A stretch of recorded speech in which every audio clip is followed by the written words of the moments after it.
जय श्री माता जी। हमारे मूलाधार चक्र को स्वच्छ रखना पूरी तरह से हमारे ऊपर निर्भर करता है। किसी भी कार्य को प्रारंभ करने से पहले हम हमेशा श्री गणेश जी का स्मरण करते हैं। हमारे शरीर में जो भी सबसे पहला चक्र है वो है मूलाधार चक्र, जिस पर श्री गणेश जी विराजित है और यह चक्र हमारे आध्यात्मिक उत्थान का आधार है। श्री गणेश की कृपा से ही कुंडलिनी शक्ति की जागृति होती है। हमारे मूलाधार चक्र को सुधारना, स्वच्छ रखना पूरी तरह से हम पर निर्भर करता है। यदि हमारा मूलाधार चक्र मजबूत और दृढ़ नहीं है तो हम कभी उन्नत नहीं हो सकते। हम चाहे जो भी जितना भी प्रयास कर ले, हमें हमारे मूलाधार चक्र का सम्मान करना चाहिए।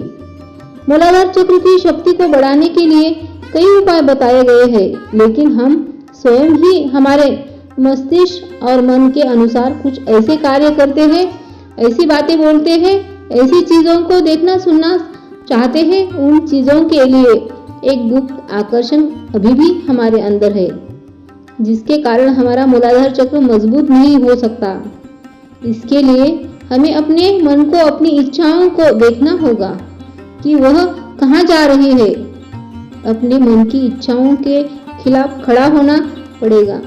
हम ऐसी चीजों और विचारों पर अपना चित्त ना दें।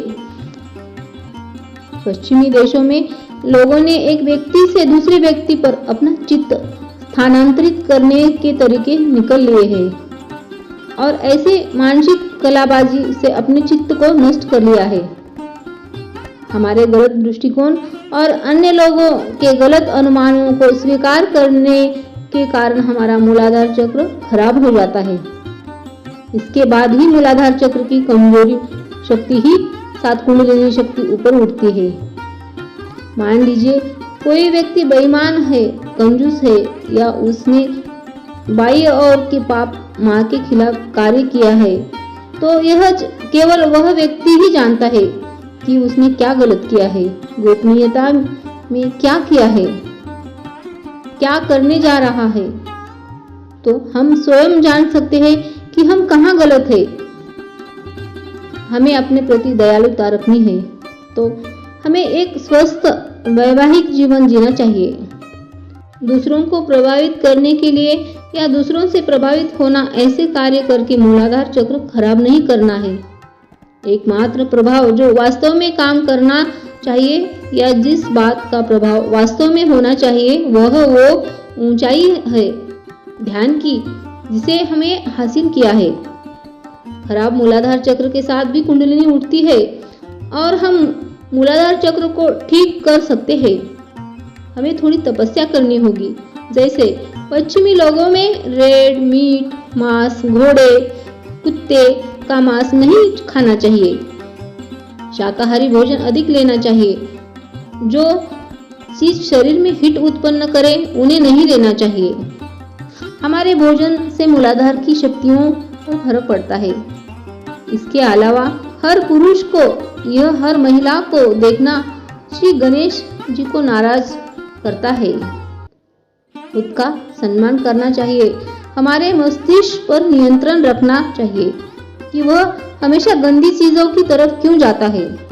फूलों को देखना चाहिए, प्रकृति पक्षियों को देखना, सुंदर चित्रों को देखना हमारे मूलाधार चक्र को शांत और शुद्ध करता है। स्वयं को इन सुंदर वस्तुओं की ओर उजागर करना चाहिए, ना कि अपने शरीर को उजागर कर अनैतिक कार्यों द्वारा महिला पुरुष को आकर्षित करना। क्या हम अपने घर के सोना चांदी को उजागर कर सकते हैं? सड़क पर रख सकते हैं? नहीं। तो फिर अपने शरीर को भी नहीं करना चाहिए, क्योंकि इससे हमारी पवित्रता खराब होती है। मूलाधार चक्र को स्वच्छ करना है तो अपनी पवित्रता का ध्यान रखना चाहिए। अपने हृदय और दिमाग को साफ करना होगा। जब हम धन उन्मुख होते हैं तो उसे धन और पद को सहित कर रखते हैं, तो क्यों नहीं अपनी पवित्रता को सहेज कर रख सकते। हमें सेक्स उन्मुख नहीं बनना है। अपनी पवित्रता के लिए कोई समझौता नहीं करना है।